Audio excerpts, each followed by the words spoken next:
So today we have the final story in our series of our second topic, of that of superstition and religion, right? Remembering that the ideas and the values of the time period which we're looking at are quite different from the way in which we, the modern world in which we live today, right? In fact, many of the things that are happening in this Romantic period are a response to the way in which the world that we know today is just starting to develop, right? It's just starting to come into existence, right? So, of course, the period, and we'll talk about this today, the period that happens before this, the Enlightenment period, is a period of great upheaval. There's lots of advancements in science.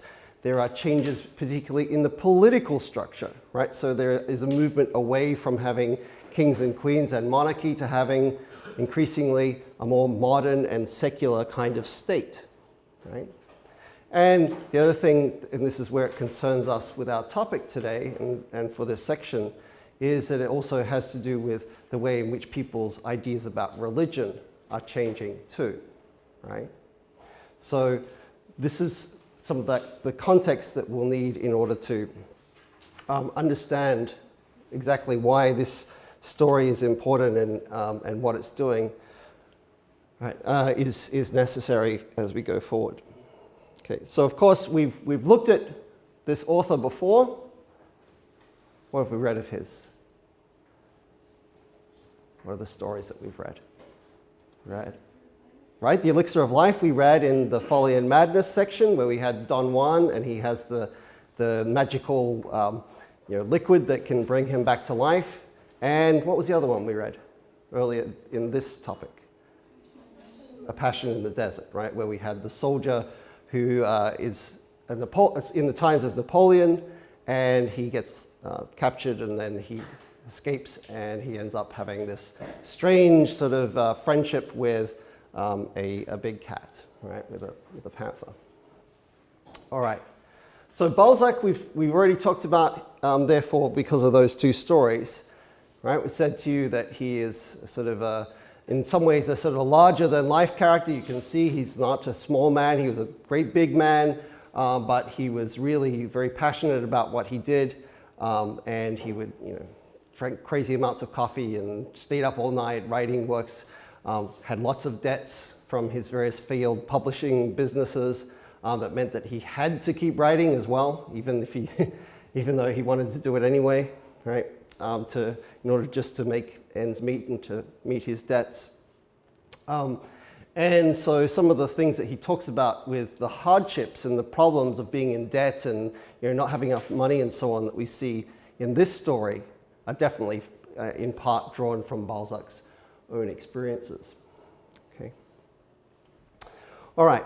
Now, this work, like all of the works we've been looking at by Balzac, are part of a much larger project that he was working on, and you can see here, here's a very fancy bound edition of the full collection known as the Human Comedy, right?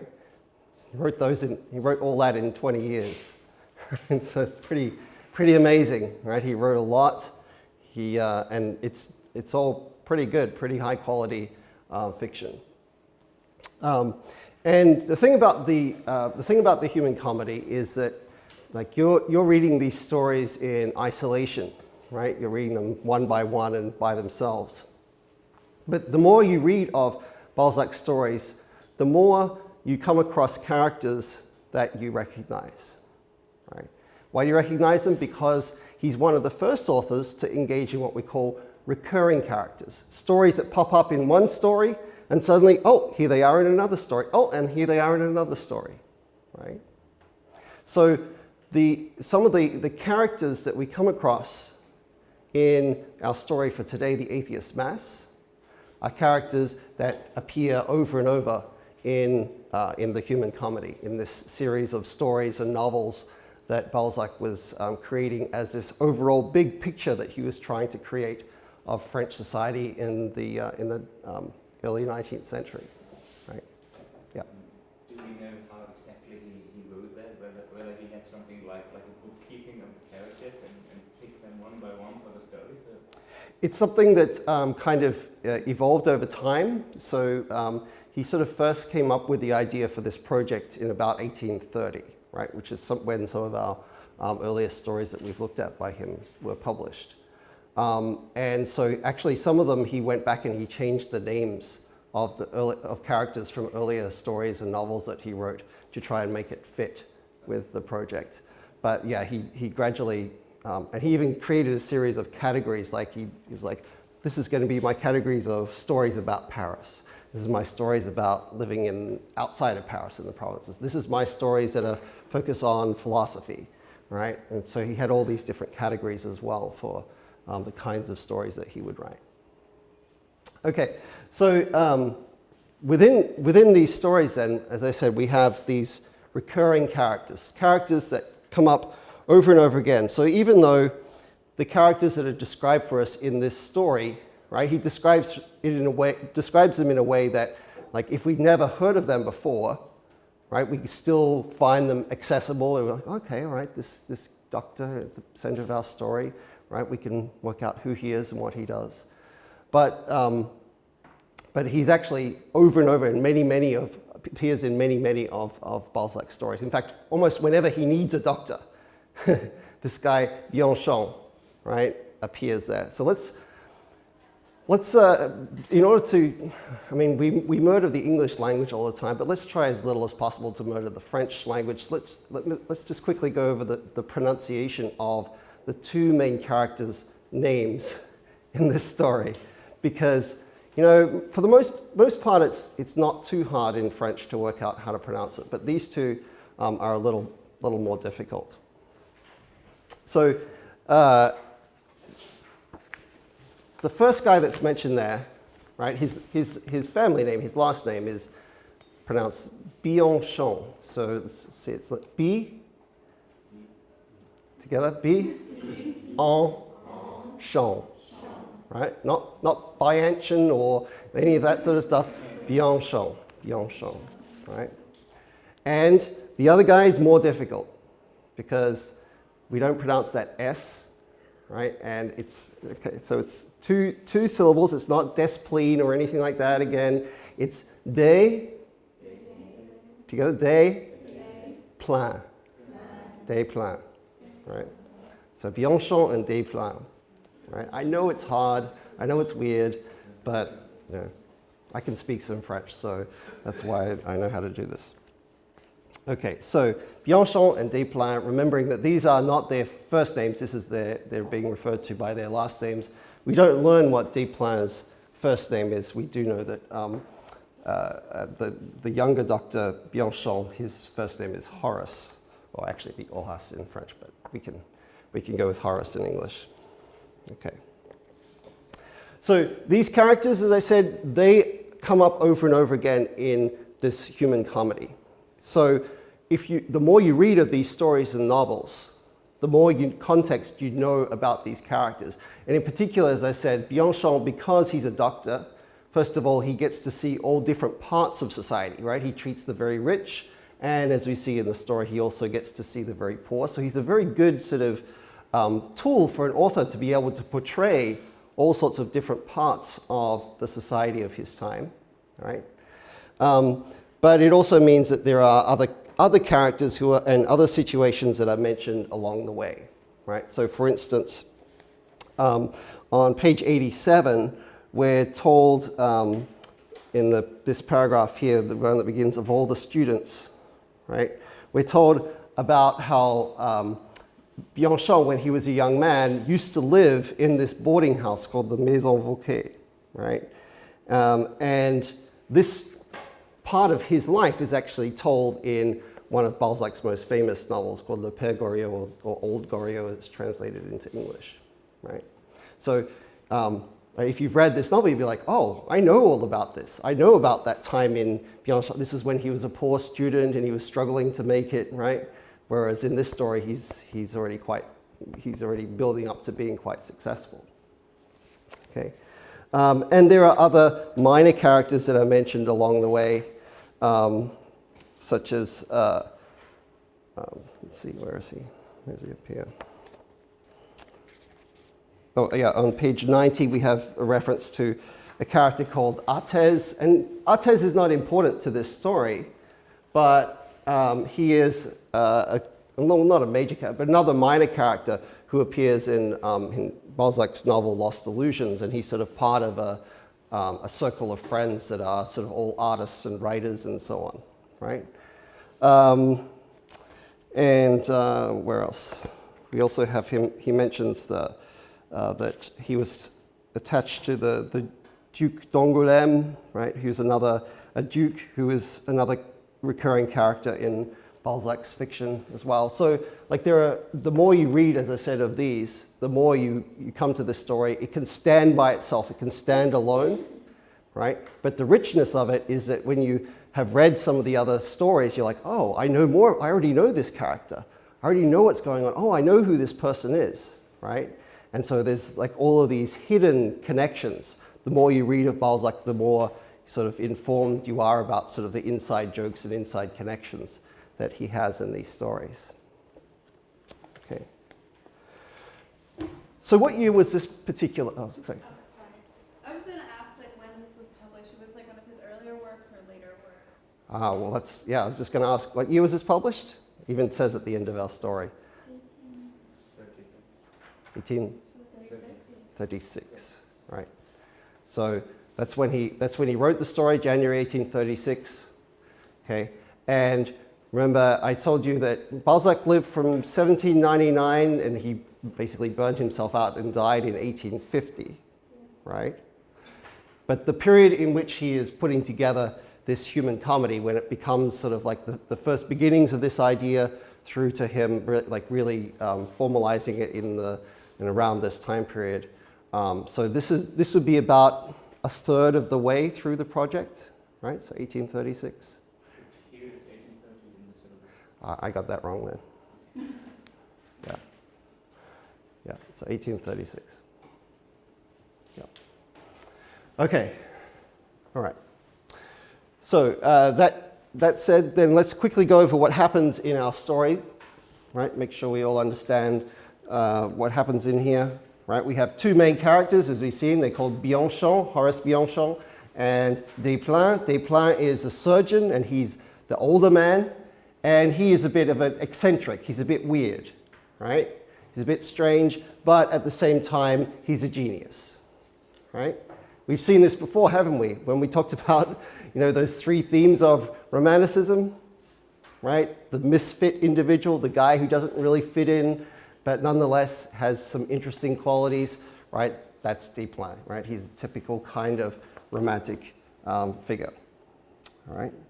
And then we have Bianchon, who is the younger man, who is sort of his student or apprentice, and as I've said, who turns up over and over again in Balzac's stories, right? Actually, when Balzac was at the end of his life, when he was dying, he was like, oh, bring me Bianchon, I need my fictional doctor to come and help me, right? He was joking, don't worry, he wasn't serious. Okay. So we're told about this guy, Desplein, first of all, right? That he is a strange one. Sometimes he dresses up very fancily, right? Sometimes he dresses very poorly, you know, he just becomes very absent-minded. He is able to diagnose patients, right, with just great skill, right? And we also see that he is, and we'll learn about this in a moment, that he was what we call a materialist, right? Not a materialist in the sense that he liked fancy clothes and fast cars and all that sort of stuff, but that he believes that human beings are just the material existence that we have, and that there is nothing beyond that, right? And that this reading of these sorts of ideas is what makes him an atheist, right? All we are is our bodies. That's it. There's nothing else to us. There's no spirit or soul or supernatural things about us. We are just our bodies. So this figure of Desplein, he's this weird contradiction, right? On the one hand, he is very successful, but he's also very weird. He's very kind and caring, but he's also kind of grumpy and not very approachable. Okay. So we then see that he has this this friendship and this relationship as a kind of mentor to Horace Bianchon, right?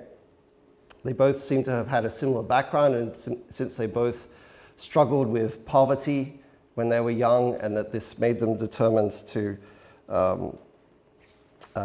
be successful, right? And we see that there are some incidences that show us the character of Desplein, right? Desplein, one day in the 1820s, he meets a water carrier, right? Remembering in this time they didn't have running water in people's houses, so you needed people to go around and carry water, and you buy some water from them, right, for your daily needs. Right? So this water carrier, and this character, by the way, is not from, and I'll show you where this is in a moment. When he says he's an Auvergnat, it doesn't mean that that's his name, right? He's from a part of France called Auvergne, right? And so this guy is poor, right? He's working, a really bad sort of job. He's not from Paris. He's struggling to live, and yet, what happens? Desplein hears about his problems. He goes and he helps him, puts him up in hospital, gives him treatment, and not only that, he actually buys him basically a new business, right? Another horse and a new barrel for his water carrying, right? The other incident that illustrates his character is something that Bianchon himself finds very strange, which is that one day he sees Desplein going into a church, and he observes him taking part in a mass in a Christian service. Right? Now, he doesn't want to confront his friend about this, and so when they have dinner the next time they see each other, Bianchon's like, oh, that Christianity, oh, that mass, all that stuff, that's so stupid, isn't it? Right? Having just seen his friend at mass. And Desplein's like, yeah, oh, it's nonsense, masses, it's not even part of the original Christian, teachings of Jesus. It was something that was bought by the Catholic Church with lots of blood. They killed lots of people in order to establish it, right? And he goes on and on about how bad the church is and so on. And then so Bianchon's like, oh, this is weird. He went to mass. He's still against the church. He's still an atheist. And then he sees him again go to church a few months later, right? And one of the other doctors sees Desplein go to the mass, and he says, hey, Desplein, what were you doing at church? You're an atheist, aren't you? He's like, oh, I was just going to treat a priest. It's just he had a bad knee and wanted to help him. Yeah, nothing about my religion. So for Bianchon, he knows he's trying to work out what's going on here, right? This master of his has secretly been going to mass, even though outwardly he professes that he is an atheist.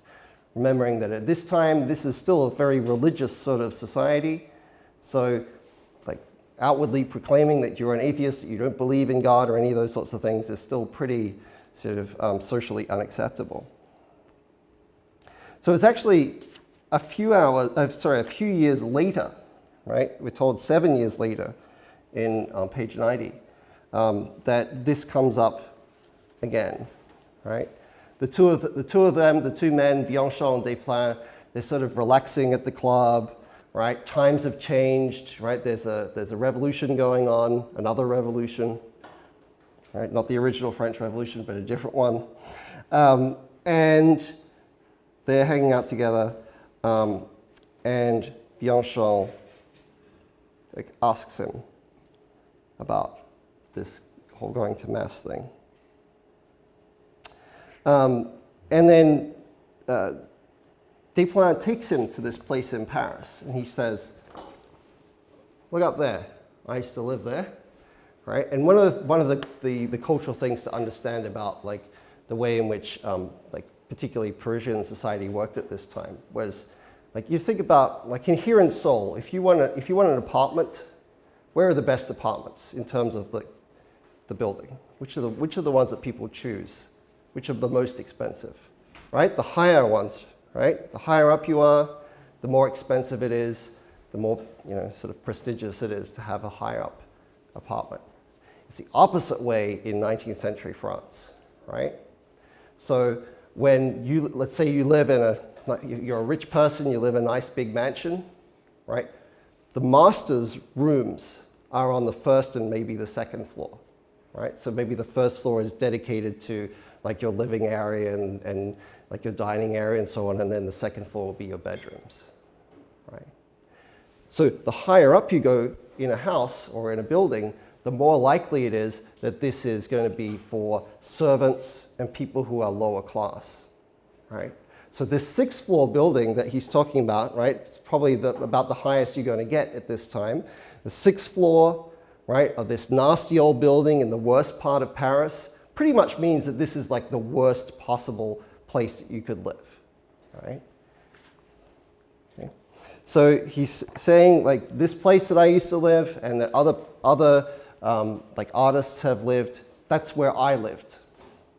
And when I was living there, I struggled with poverty. I had like people coming after me because I owed them money, but I couldn't do anything, but I had to borrow because otherwise I would have starved. Otherwise I couldn't have pursued my studies. Otherwise I couldn't have bought books to become a doctor or anything. And so he tells the story of how he was just about like to be thrown out on the streets and to be completely destitute. And yet this neighbor of his who was also getting kicked out of the place, he was also from Auvergne, also a water carrier like the guy that he helped earlier in the story. And this guy Bourgeois helps him, right? He has some money saved up, he helps him to get a new place, and he also uses this money that he's been saving up for like 20 years to buy a new horse and to buy a new barrel for his water. Instead, he gives it to Desplein so he can take his exams and become a doctor, right? So this is obviously a great big sacrifice that is made by this other guy, this water character. He's an old man, he's been saving all these years, he doesn't know how much longer he's going to live, right? And nonetheless, he does this generous thing for Desplein. We also learn that Bourgeois, this guy who helps him, is also a devout Christian. Although how much he actually knows about Christianity is quite open to question, because he's like, well, my dog must be also a good Christian because he comes with me to church and he sits there and he listens, right? Which of course is supposed to show his ignorance as well. But nonetheless, he turns out to be a really good guy, right? He's really sweet, he's really nice, he doesn't give the money to Desplein to try and convert him or to try and force him to become a Christian or to go to church or any of these things. And instead he just like supports him out with this sort of like innocent, very sort of loving sort of friendship that develops between them. Right?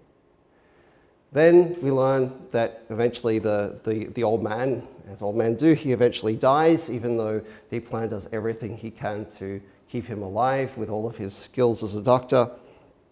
And Desplein, he's so grateful for what the man has done for him that he's like, how can I repay him? Right? He looks around, he says, does he have like any relatives? Does he have like, he doesn't have any family that I can help? No, doesn't have any family. Right? And so he thinks, well, what would my friend want? What would he want?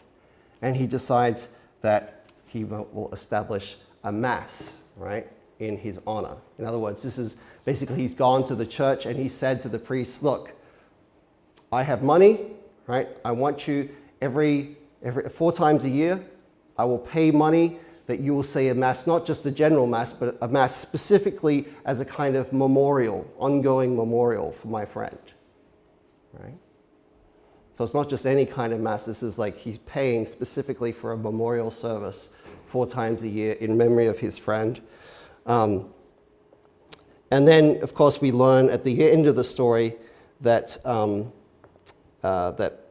Bianchon, of course, also sees his friend Desplein die, and he is left wondering, was he still an atheist at the end of his life? Did he convert? Well, that's left open to question. All right. Okay, so to continue our look at the context of this, first of all, I want you to think about this time period in French history. Right? We've seen the story itself, 1836.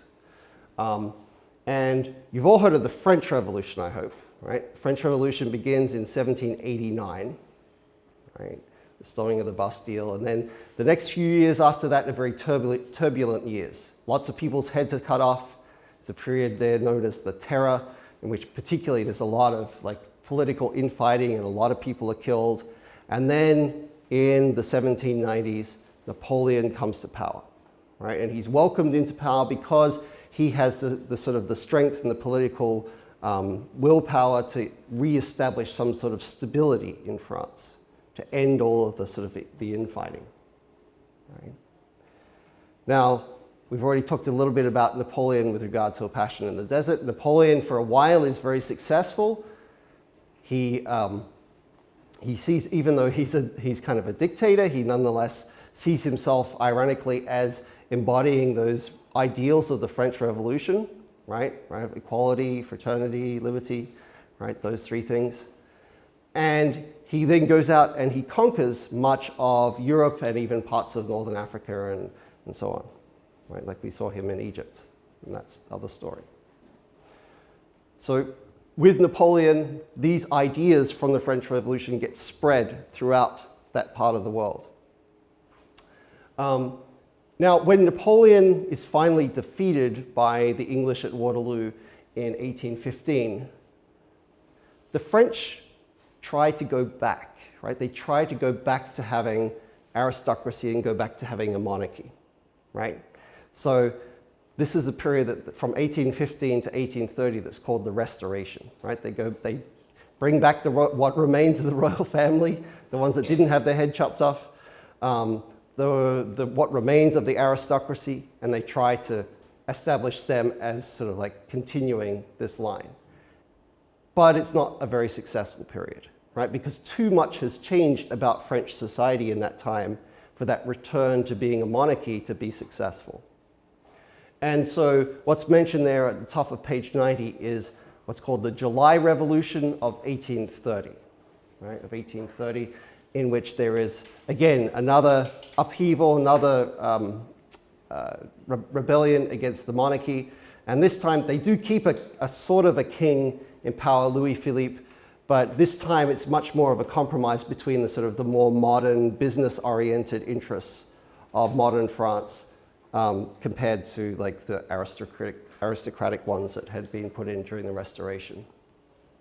So unlike America, which goes straight from revolution to democracy, France went through a series of stages and rebellions and revolutions and all sorts of upheavals before it actually became the republic that it is today. So where it says revolution, that means the original French Revolution. Restoration, that period from 1850 to 1830, right, which is mostly where our story takes place today. And then that July Revolution of 1830, right, that signals a more open and liberal and sort of progressive movement that's occurring in France at this time. Okay. So the reason that that's mentioned is that like this is a time when if you're going to be an atheist, like it's going to be more acceptable in a time of this second revolution than it is in those earlier times. Now the other thing to keep in mind here is that like for us, maybe even some of us have gone through surgery even at this point in our lives. But surgery in the time that Balzac is writing is a very different matter, right? Remembering, of course, that there were still lots of wars being fought at this time, like think of Napoleon, of course, right? So you needed people who were surgeons to try and help particularly soldiers who had been wounded in battle, right? But in reality, there was not a whole lot that could be done for them, because at this time in the history of surgery, they didn't know about two very important things, right? Number one, they didn't know about germs, right? So when people had surgery, they very often, even if the surgery was somewhat successful, they very often died from the infection that the surgery caused, right? And number two, and this is the really awful one, they didn't know about anesthetics, right? So you were usually wide awake or maybe even very drunk, but nonetheless, you felt intense pain when you would go through these surgeries. So some of the surgeries that happened around this time period, they're mostly done in a way that is, and the surgeons are famous from this time for being incredibly quick. Right? Speed is of the essence, right? They try to they even have people with stopwatches timing the surgeon for how quickly they can do their surgery, because they don't have, their patient is in terror of their life.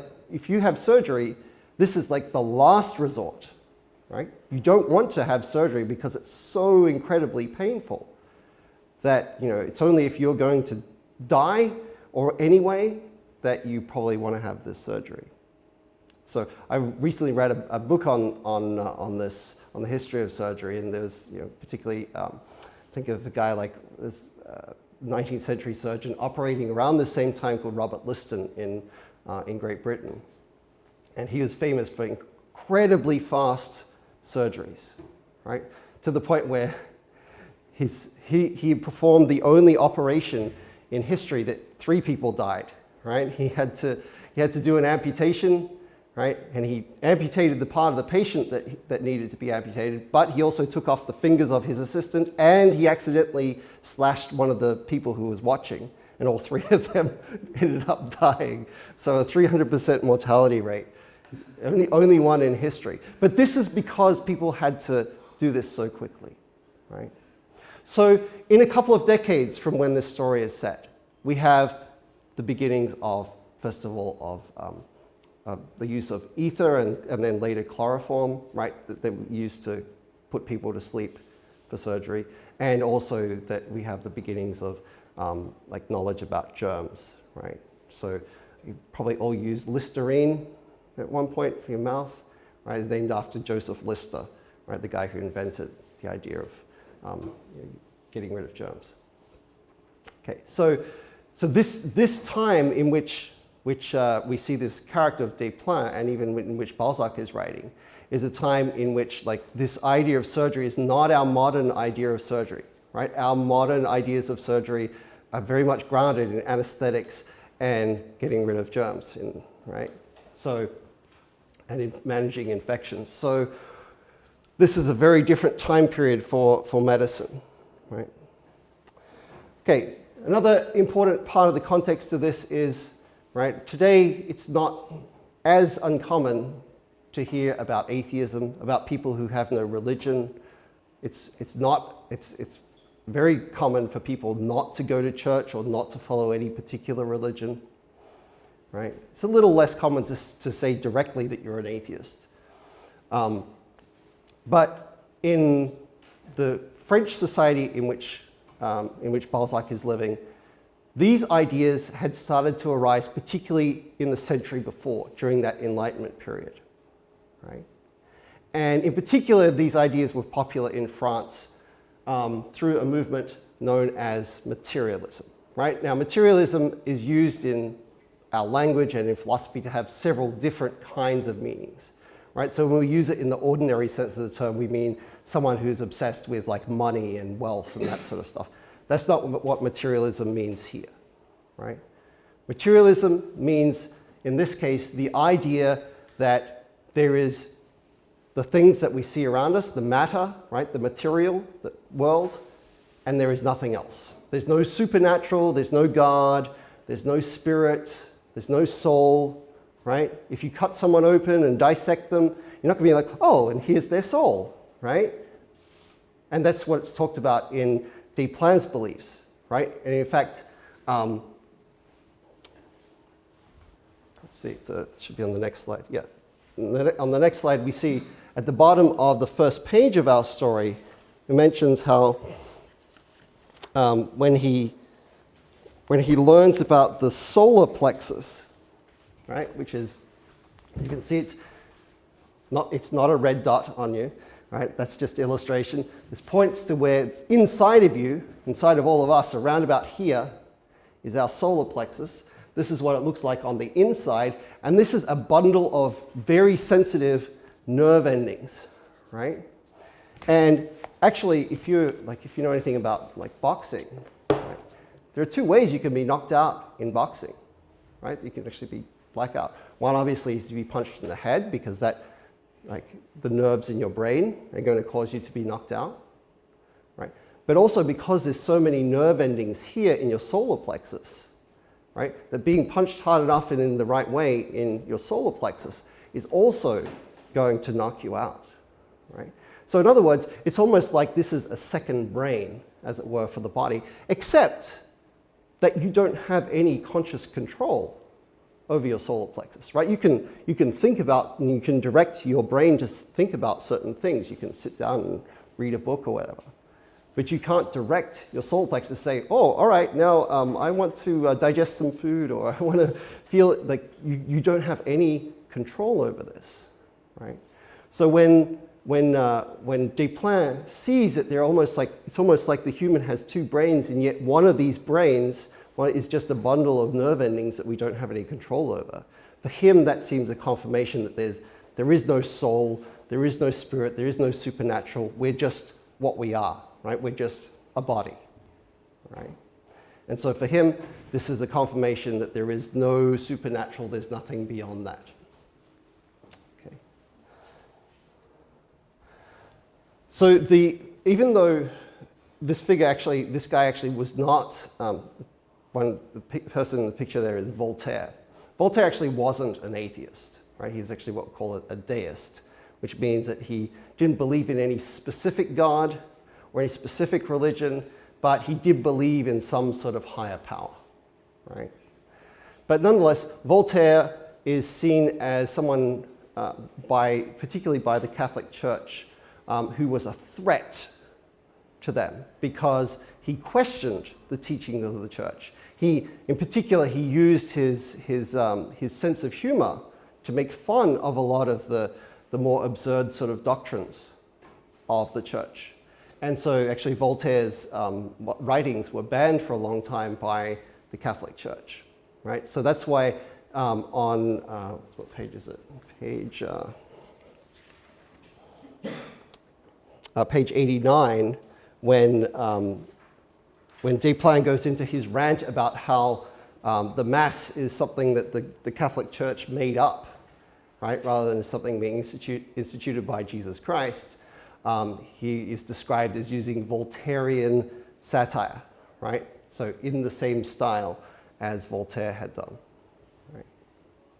So there is, even though it's not the mainstream kind of opinion in France, France still remains at this time a very strongly Catholic and Christian country in Balzac's time, right? And Balzac himself, right, is a fairly conservative sort of man. Nonetheless, there is this other strand of French thought, this radical materialism that says, no, our bodies and this world are all that exists. It's all we can see. It's all that we know, right? You can see the title of one of the famous books that is mentioned there that by de la Mettrie, right, called Man and Machine, right, in which he argues that's all we are. Our bodies are just like a machine. Like there's nothing special or different about us compared to any of the rest of the material world. Okay. Now I mentioned to you that the water carrier, actually both of the water carriers, the one who helped Desplein when he was younger, when he was becoming a doctor, and also the one that he helps later on when he's become older, right? You can see up here, this is Paris is, right? So Auvergne is sort of in south central France, right? This region. So you're an Auvergnat if you come from here, right? And think about it in terms of like Seoul, right? We have the sort of Paris is the center of like culture and business, and you know, if you're going to get ahead, really get ahead in the world in this time, you needed to come to Paris, right? Seoul sort of functions in the same way. People come from all across Korea to get an education and to pursue a job and to pursue a better career in Seoul.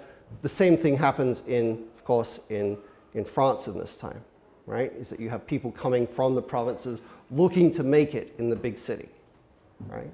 And so very often, those people from the provinces in Balzac's time, they come from the provinces hoping that like there's no jobs there and there's nothing for them to do back home, but they also don't have the sort of the skills and the education to really make it in the big city either, right?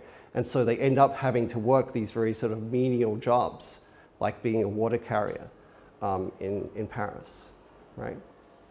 So this is part of that social background that we see. Okay, now let's look at some of the references that are made. Balzac likes to use plenty of references in his stories. We're told towards the end of page 87, says there that about the third line from the bottom. Horace, in other words, Bianchon, was the Pylades of more than one Orestes, creditors being regarded as the nearest modern equivalent to the Furies of the ancients.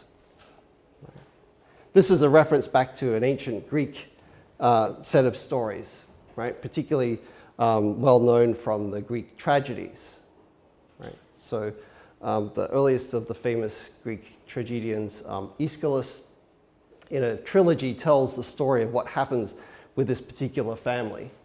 And the guy that's mentioned that's central to this is this guy Orestes, right? And he comes from a very messed up family, right? His father was the leader of the Greeks on their trip to the war in Troy. But while his father was away fighting in Troy, his mother takes a lover, right?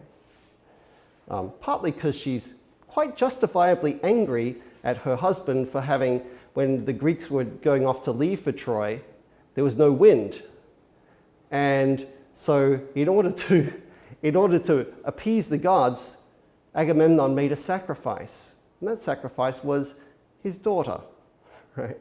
He killed his daughter as a sacrifice to the gods so that they will provide wind for them to get to Troy. So you can imagine his wife, he's gone for all these years, and she's not terribly happy with him for killing their daughter. And so she takes a lover, and when Agamemnon comes back, he also has this slave girl, right? She was a princess in Troy. And so he comes back, he has a slave girl, and so she's like, oh, must be his lover as well. So she stabs him to death while he is in the bath. Agamemnon, he gets stabbed to death. Now, their daughter and son, the daughter is named Electra and their son is Orestes, they're not too happy about their dad having been stabbed to death in the bath. And so Orestes goes and he kills his mother and her new lover. You can see it's a bit of a soap opera, right? So then what happens is that the Furies that are mentioned there, they're these mythical creatures, right? And the Furies are this embodiment of female fury in this case. They're furious because Orestes has killed a woman, right, his mother. And so they come after him. And the guy Pylades there is he's actually Orestes' cousin, but because they grew up together, they have this very strong bond, this relationship like they are brothers. Okay? So the metaphor that's being made here is that Horace, there are many other young men who had grown up struggling like him, and he had, even though he wasn't related to them, he was like a brother to them, and that, like you can see him in the picture, he's protecting, right? He's protecting his brother, and in this case, he protects his friends from the Furies, from the creditors, right? From the bad guys who are trying to hurt his friends. Okay. We also see that there are some references there to the Immaculate Conception. This is the doctrine that it is known by, of the idea of the virgin birth, right? And even though it's mentioned in the Bible, of course, that Mary is a virgin when she gives birth to Jesus, it wasn't actually a formal church doctrine at the stage when Balzac is writing about. And in fact, this is one of the reasons why it's brought up, is because this is something that the Catholic Church, at the time that Balzac is writing, they're debating whether they should, like the Pope, should issue a formal decree about this idea of the Immaculate Conception of the virgin birth, and that they should make it a formal church doctrine. Right? So actually, I think it was about 3 or 4 years later, after this story, that the Catholic Church actually makes it a formal doctrine that, like, Mary was a virgin. So this is mentioned, like, the first time when Bianchon sees, let's see, yeah, on the bottom of page 89, it says, "This is as great a mystery as the Immaculate Conception." Right? So he's like, this idea of the Immaculate Conception is not something that's supposed to be explained. It's supposed to be a mystery. This is a big part of, again, of Christian dogma, right? There are certain things that can't be explained. How can you explain that a virgin can give birth? Well, it's a mystery. We don't know. How can it happen? Right? And so for Bianchon, he compares those two things. He's like, how can this be? How can this atheist be going to church and saying Mass? We also have a reference on page 90 to Molière's Tartuffe, right? And you can see in the French, the title is Tartuffe, or L'Imposteur, which very easy to translate, the impostor, right? And this is used a lot in French literature as a shorthand, this character of Tartuffe as being a shorthand for a total hypocrite, right? And in particular, Tartuffe in Molière's play is not just any kind of hypocrite, he's a religious hypocrite, right? So on the outside, he pretends that he's very pious and that he is like a really good religious kind of man, but in reality, he's not at all, right? He's after money, he's chasing after women and all those sorts of things, even though he presents this very pious outward appearance to the rest of society, right? So this reference here, of course, is meant to get us to think about this comparison. Is Desplein, is he really sort of like the opposite of that, right? He pretends that he is an atheist when really he's religious, in the same way that Tartuffe pretends that he's religious, but really he's like a selfish, hypocrite, right? We also have mentioned on page 91, there is an allusion back to the French Revolution, right? You can see this is from the Marie Antoinette film with Kirsten Dunst from a couple of years ago. Says, in the middle of page 91, says, "They remind me of the princess who, on hearing that the people lacked bread, said, 'Why did they not buy cakes?'" Right? So this is a very sort of mean sort of thing to say. It's like, well, someone's starving because they can't buy bread. And it's like, why don't they buy a cake instead? Right? And of course, the whole point is that they don't have any money. They don't have anything to buy any food with. Right? So this reference is to Marie Antoinette, who's the queen at the time of the French Revolution. And eventually she got her head cut off, so she got what is coming to her. But yeah, she embodies this kind of aristocratic sort of insensitivity to other people. Right? And then finally, out of the various references that we have here, Desplein's friend, the water carrier, Bourgeat, he, at the bottom of 92, is compared to someone who, if a painter was looking for someone to model for him and he wanted to paint Lycurgus, right? Of course, there's no photographs of Lycurgus, and even the statue, who knows whether it's realistic, was a figure from ancient Sparta, right? Remember, Sparta was a Greek city, but it was in a rivalry and had a completely different culture to Athens. Athens had a more sort of open, democratic kind of city-state, whereas Sparta was like militaristic, right? And they were very sort of tough and military sort of guys. And Lycurgus was the guy who established the laws in Sparta, right? So he's imagining him here as this very sort of eminent, very sort of honest and direct and sort of well-meaning sort of guy, right? So how is why he's making this reference to Lycurgus, right? So those are some of the clues, some of the context of this story.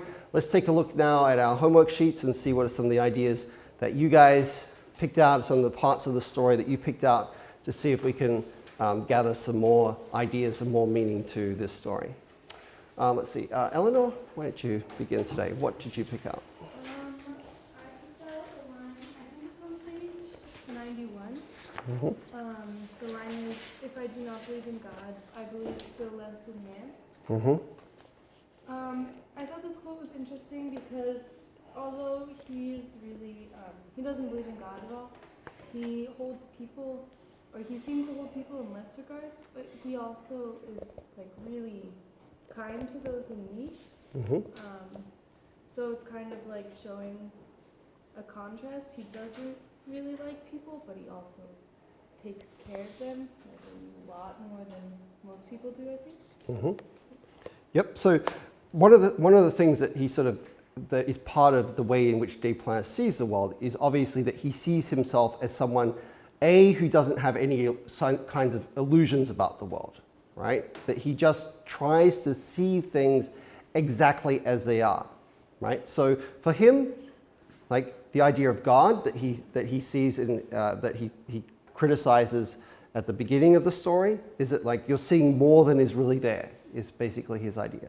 And when he looks at humans, he operates on the same logic, doesn't he? He says like we tend to like come to the way in which we think about human beings as also endowing them with all sorts of qualities and all sorts of ideas that humans don't necessarily really have, right? And so for Desplein, he's like, I just want to see people exactly as they are, right? I want to see things absolutely unvarnished reality, right? No illusions, no adding on things, no imagining things that aren't there, just exactly as they are. And so that doesn't just extend to his ideas about God, it also extends to his ideas about humanity, right? Where he says, I want to see like humans, I see humans as they are, not any of the sort of the glorified ways in which we have talked about. Okay, thank you. Jan? I picked up paragraph on page 87. Mm-hmm. Third paragraph. If I felt the sentence, he who can see a flower must be able to see the sun, is interesting. Mm-hmm. Because it implies that a person who is good at one field can be good at another thing at the same time. So in this case, the plane is described as a genius, and the author is giving him titles of not just surgeon or physician, but also like politician as a minister. Mm-hmm. Yep, so what he's saying here, and this comes from the very first sentence in that paragraph, is that like what makes someone a great person isn't just like one quality that they have, right? It's a combination of things. So when he says the qualities of a great man are often federative, he means it's a combination of qualities, right? Federative means several things working together, right? So qualities of a great man are often federative means that like Desplat, he wasn't just good at one thing. It's because he had a certain combination of qualities about him that he was able to have these superior ways of thinking. Good. Thank you. Sharon? 87, yep. Mm-hmm. All students, to all the students. And I think this paragraph is important because it kind of shows that like all the characters have experienced poverty at Mhm. some point in their lives, and poverty shaped their personality and thoughts, and it kind of had like a positive effect because they learned to appreciate other people more, and they helped out the poor because they were also in their shoes as well. And it kind of shows that sometimes it's not how much knowledge you have that makes you great, but like the amount of charitable work that you do and your personality Mm-hmm. is what matters. Yes. Yep. So remember later on in the story, they talk about the that horrible apartment up on the 6th floor as being. Do you remember what he calls it? He calls it the pickle jar of great men, right? Right. Because you pickle things in what? In vinegar. What is vinegar like? It's sour, isn't it, right? In other words, it's like you surround like these great men and like these great people in things that are sour, and at first it seems like it's going to like destroy them. But in the case of some of these people, right, the ones that have like the real skill and ambition, but also have the luck in certain cases, because Desplat could easily have just lived it, like become homeless and maybe even died, having been thrown out. So he has the luck too. But this idea of the pickle jar of great man has this idea, like all these difficult, bitter circumstances around like the vinegar, around like something that you used to pickle, but then it produces something that is lasting and that endures, right? That's the metaphor that's used there. Yeah, so it's not that poverty is good, is it? Right? Poverty is not, obviously in the story is not good. We can see it leads to all sorts of horrible circumstances and has terrible effects upon people. But we do see that some degree of hardship is necessary, right, for building the characters of these people, right? Yes, good. Okay, let's see. Minho? I picked the first paragraph on page 94. 94.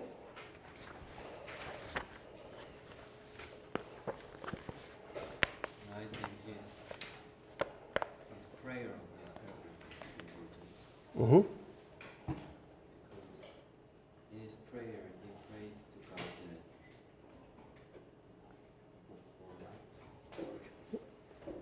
world will enter the paradise, Mm-hmm. and this reveals that how he thanks for him. Mm-hmm. And I think that we don't need to discriminate between who is a Christian and who is not a Christian, Mm-hmm. because this deep praise to God even though he is not a Christian. Mm-hmm. So in this story he prays under the necessity regardless of his usual belief. Yes. Now, let's think about this. This is a very important point. Let's think about this in contrast to the previous story, right? Remember, we had the minister's black veil, and Reverend Hooper goes around with this symbol showing everyone, oh, the world is evil, I'm a sinner, and so on. And we talked about, I mentioned to you, the paradox, the contradiction of doing that is that, if you go around saying how humble and sinful and so on you are, there is always the danger of a certain kind of pride in that, isn't there? I'm proud to be humble. I'm proud that I'm, showing myself off to be a sinner. Right? So what is interesting about Desplat and his prayer is that, does anyone know he's doing this? He never tells anyone at all, does he? Right? Not even his closest friends. he doesn't tell them about, about bourgeois and the things that he's done for them and the services that he's holding. And it's not even just that he does it for a short while, right? It takes 7 years for Bianchon to find out the real story, right? So remember I said to you that there's that clash between Jesus and the Pharisees in the Bible about whether they should pray in public or whether they should do things in private and quiet, right? And Jesus says, well, real faith in God is something you do privately. You don't show it off to everyone. And yet we have here, it's the atheist, right? It's the guy who doesn't believe, who nonetheless goes to the Mass, says prayers for his friend, even though he doesn't believe in God, right? And who does all of the things that, according to the teachings of Christianity, certainly of Christ, he follows all of those even though he's not a Christian, right? So there's a very curious paradox here that the atheist is the guy who actually does what Christ's teachings say. And we see this tendency, like in the last story, that we have people who call themselves Christians who don't actually follow what Christ's teachings say, right? So this is a very interesting paradox that Balzac is trying to get us to think about, right? As we can see in this passage, right? That he prays, he says the Mass, he does it all in secret, and even though he doesn't believe in any of those religious teachings, nonetheless, he does actually truly follow them in a way that people who are Christians have a tendency not to do in our stories, and maybe in reality too. Okay, Justin? I picked the third paragraph on page 91. Mm-hmm. And it talks, it's when Diplan talks about how he meets like wealthy people who are kind of like ignorant, talking about like the queen. Yep. And I thought it was important because like Diplan's past, he was also very poor. And now in the future he has some wealth, but he's not as ignorant as these people who were born into wealth. Yes. And then I think that it impacted him saying like compare like a life without like friends or food or anything, like the basic needs. And that has like how like much that shaped his view of the world. Yes. Yes. And remember when we're first introduced to Desplein, we're told that people who see him perceive him as being a bit weird, a bit of an eccentric, right? A bit of a strange person. And especially when he does things like where he helps the water carrier and he takes care of him and then buys him like this new equipment, right? To an outsider, that would all seem very strange, doesn't it? Why is this doctor doing this? He doesn't need to do that. He doesn't need to help this guy. But once we understand his background and who helped him and all that sort of stuff, and that he himself was poor, does it then make sense? It does, doesn't it? As soon as we start to learn where Desplein came from and who helped him and what his earlier circumstances were, then his whole way of looking at things, even his saying the Mass for his friend, which again at the very first time that we see it, we're like, why would he do that? He's an atheist? Why is he going to the Mass? Right? And even when Bianchon asks him about it the first time, he's like, we see that Desplein actually goes into a rage against the Mass and reaffirms all of his criticisms of the church, right? But we see that there is this real underlying idea, right, that has to do with we see where he's come from and what he has suffered and experienced. Okay, Gustav?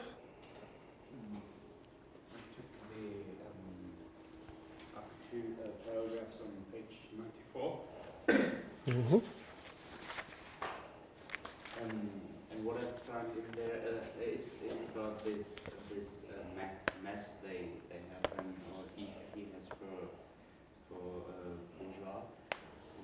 And there are two things I've found there. The first one is it's kind of a secularization of religion, because it's more like a present, like a gift towards bourgeois and not really really a mass which is devoted to God. And this is one thing I found in there. And the second one is that we discover that that this materialism is maybe an impossibility for humans, that this obvious materialist doesn't manage to stick to that because there would be no sense of having this mass if there's nothing beyond Yep. materialism and matter. Yeah, this is what I think. Yes, that's a good point too. A lot of, and you can see that the title of this Balzac novel that I brought today this is one of my all-time favorite novels, is Lost Illusions. But one of the things that Balzac explores in a lot of his work, a lot of his stories end on a very melancholy or downbeat or unhappy kind of note. And they often explore the nastier things and the more unhappy ways in which humans treat each other. But as Gustav is saying, like it's impossible to completely live without any illusions, isn't it? Right? It's not really possible to be absolutely 100% realistic about everyone and everything that we see. And so this is another of the things that Balzac is exploring here, is that even if we have someone like Desplein, who is brilliant, who is able to be a genius, who's able to surgically, and this is part of the metaphor, right, that's being used, is like a surgeon has to be very precise and very clinical in the way that he acts and thinks. So too in the way in which he thinks about religion and the world, Desplein applies that same methodological thinking. So in that same way, nonetheless, he himself is not able to be completely free of illusions, right? That there is something that we need, something beyond, some kind of hope or yearning that we need beyond that is necessary to the human mind and to make up. Okay, to finish. Let me add something. Can be seen as a parallelism to how religion cannot be we cannot commit all of us and our beliefs towards religion as we've seen in other stories, and the same happens with materialism. So it's always something in between. Yes. Yep. Yeah, and like the earlier story that we looked at in this section, A Passion in the Desert, also has that same ambiguity too, doesn't it? Right? It has certain things about it that appear to be religious, but also a kind of secularized religion, a religion that is not necessarily supernatural. Okay, to finish today, Namhae, what did you pick up? Page 94. The end of the story? Yep. 94. I think it's 8 paragraph, and it starts with the man's face was perfect. I think in here, the George shows us a lot of virtues as a Christian, and like he doesn't force people to believe things that he believes, and he doesn't pass judgments on others' beliefs, and the most important thing is he unconditionally believes in his God. Why I think this is important, because a lot of person believes in things with a lot of preconditions, like if they are wanting God, give their kind of promises with their diet, gives them a kind of promised land or desirable afterlife. Yep. I'm not saying that the bourgeois have none of these things, but relatively speaking, he is a better example for us to learn and follow. Yes. Yep. So his understanding of his religion, bourgeois that is not very intellectual, is it? He's not very, he doesn't study theology. He probably can't even read and write, being a lowly water carrier, right? Because remember, in this time, it was very common for people to be illiterate, to not have any kind of education, right? To not be able to read and write. And so we see there are certain clues that are given to us about his character that suggest that maybe even though he honestly, fully believed in his religion, that he really didn't really understand the Christian religion. The example I mentioned earlier was that of how at the top of page 93, right? He says that